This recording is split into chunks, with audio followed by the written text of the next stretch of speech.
Former LSU wide receiver Kyren Lacy is wanted for negligent homicide and a felony hit and run in a connection with a December 17th crash that killed one person and injured two others. Kyren Lacy was found dead in Houston. There's no question about it that this is without a doubt one of the most difficult, one of the most tragic, and one of the most terrible stories I've ever had to cover on this channel since the past couple of years, if I'm being quite honest with you. So before we start the content, I just wanted to take a brief moment of silence for both Kyren Lacy and Herman Hall, who is a 78-year-old U.S. Marine veteran that passed away as a result of his hit and run incident.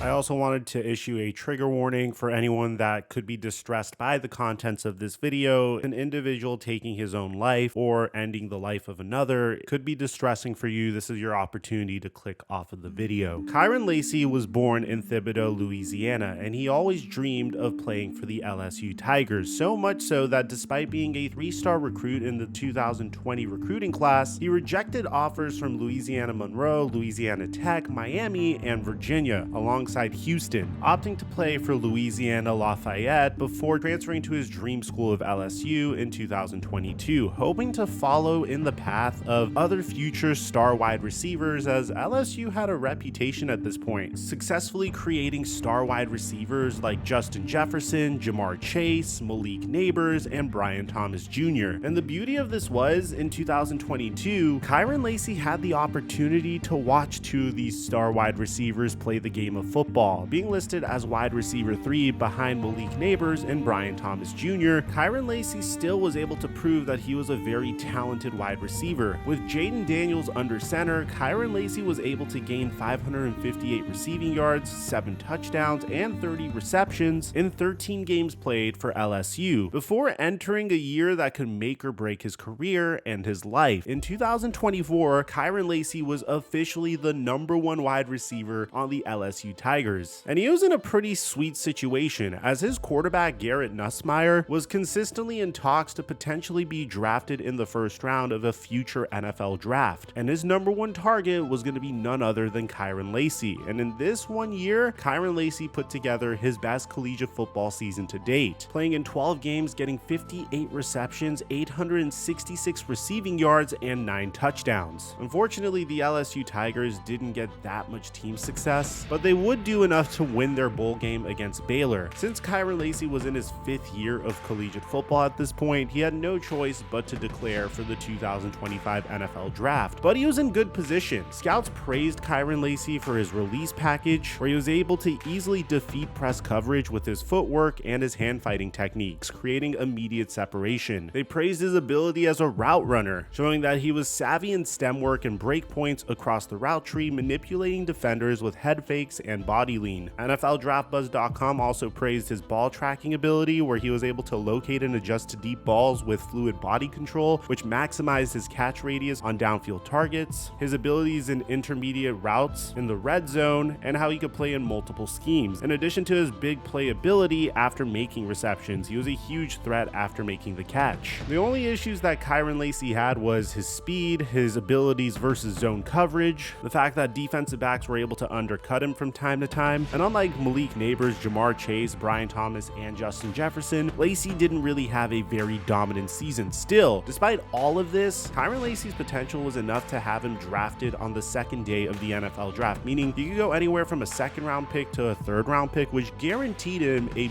beautiful future in the NFL. But tragically, all of that would come to a screeching halt on January 10th, 2025, when ESPN reported that LSU wide receiver Kyren Lacy was facing charges stemming from a fatal car crash. Louisiana State Police have issued an arrest warrant for former LSU receiver Kyren Lacy, who's accused of causing a crash that ended the life of a 78-year-old man on December 17th, and then fleeing the scene without rendering aid or calling authorities. Louisiana State Police said Friday that Lacy will be charged with negligent homicide, felony hit and run, and reckless operation of a vehicle. Police said that they had been in contact with Lacy and his attorney to turn him in. The details of the story are just terrible. According to a news release from state police, Lacy was allegedly driving a 2023 Dodge Charger on Louisiana Highway 20 and recklessly passed multiple vehicles at a high rate of speed by crossing the center line and entering the northbound lane while in a designated no passing zone. As Lacy was illegally passing the other vehicles, the driver of a northbound pickup truck abruptly braked and swerved to the right to avoid a head-on collision with the approaching Dodge. Traveling behind the pickup was a 2017 Kia Cadenza, whose driver swerved to the left to avoid the oncoming Dodge Charger. As the Kia Cadenza took evasive action to avoid impact with the Dodge, it crossed the center line and collided head-on with a southbound 2017 Kia Sorento. Police alleged that Lacy drove around the crash scene and fled without stopping to render aid, call emergency services, or report his involvement in the crash. Herman Hall of Thibodaux, Louisiana, who was a passenger in the Kia Sorento, tragically passed away from the injuries that he suffered in the crash. Hall was 78. The drivers of the Cadenza and Sorento also sustained moderate injuries, according to police. The pictures of the scene are just terrible, and the result of it was Kyren Lacy would actually turn himself in, getting his mugshot taken and posting a $151,000 bond, which would result in his brief release. From multiple levels, this was the absolute worst thing that could have ever happened to Kyren Lacy or that Kyren Lacy could have done. From a human level, it's just a horrible thing for Kyren Lacy to do. His aggressive driving resulted in the injuries of many and the loss of life. He wouldn't stand back to render aid and instead tried to get away with it, and it wasn't until they realized it was him that he turned himself in. This one mistake altered the course of Kyren Lacy's life, and it made him go from a potential day 2 pick in the NFL draft to potentially an undrafted free agent. NFL teams are less likely to take a chance on day 2 talent if it comes with any off the field incidents or off of the field issues, and this is certainly a significant one. We're not talking about a Jalen Carter like talent here, who also was involved in something very similar to this prior to him getting drafted. We're talking about a day 2 pick who also fled the scene of a crime. The good thing is Kyren Lacy would turn himself in, but this is where it would just go from bad to worse. On April 13th, 2025, it was announced that Kyren Lacy would take his own life at the age of 24. I just wanted to say that the Kyren Lacy story in general is very tragic. Every single life is precious, and just because you're mourning Kyren Lacy for taking his own life doesn't mean you care even less about the individual whose life was taken away from him as a result of Kyren Lacy's poor decisions. You are allowed to mourn for both, because at the end of the day, if Kyren Lacy was to turn himself in and after his trial, whatever punishment would be levied against him would hold him responsible for his poor decisions. At the same time, this is a 24-year-old boy with a lot of life left to live, and he would have been punished accordingly, whether that was his professional career being altered, whether that was him seeing jail time, or whatever a jury would have held against him. Kyren Lacy was deserving of continuing to live his life. He was worthy of life, even if he made a horrific decision and a terrible mistake. Your prefrontal cortex isn't even fully developed at the age of 24. You are prone to making terrible life decisions and horrible mistakes, hopefully none ever worse than what Kyren Lacy did, and a lot of times you're given the ability to learn from your mistakes, but Kyren Lacy won't get that ability. Amick Robertson even posted a text conversation he had with Lacy shortly after his incident where he said, "I need you to trust the process and put it in God's hands. I know this is a tough time, but my faith high. I don't know what happened because I don't want to get into that, but if you are in the wrong, everyone makes mistakes. It's all a learning process. Keep faith, love, I'm always here, right or wrong." He would then say, "Promise me to keep your head on, bro. That's all I ask. Don't get discouraged by anything." He would respond saying, "I promise, big bro, we're gonna talk in person, go get that ring." And all in all, it seemed like he was in good spirits. People are speculating that he took his own life as a result of survivor's remorse or just the pressure of the situation being too much for him. It's just sad because when you take a look at the footage of Kyren Lacy, he seemed like a genuinely happy person before all this happened. I mean, look at him celebrating his teammates getting drafted. Wow,